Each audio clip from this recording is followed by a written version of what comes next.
Ditindaklanjuti, bahkan tadi dari konsultasi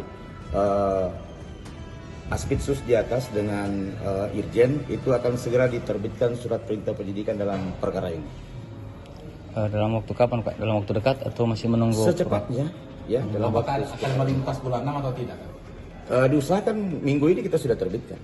Seperti itu. Dari laporan itu Pak, ada tidak terlapor yang ditampilkan inspektorat? Sudah ada inisial tadi disebutkan. Ya. Sudah ada inisial disebutkan yang menjadi calon tersangka dalam perkara ini, ya.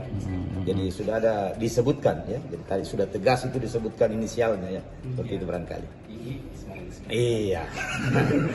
Apa bertujuan? Berarti sudah alat bukti semua sudah diserahkan tadi? Ya, jadi tadi itu sudah ada dokumen alat bukti yang diserahkan oleh Irjen langsung kepada Kepala Kejaksaan Tinggi Sulawesi Selatan, dan tadi kami juga langsung mengikuti perkembangan dia.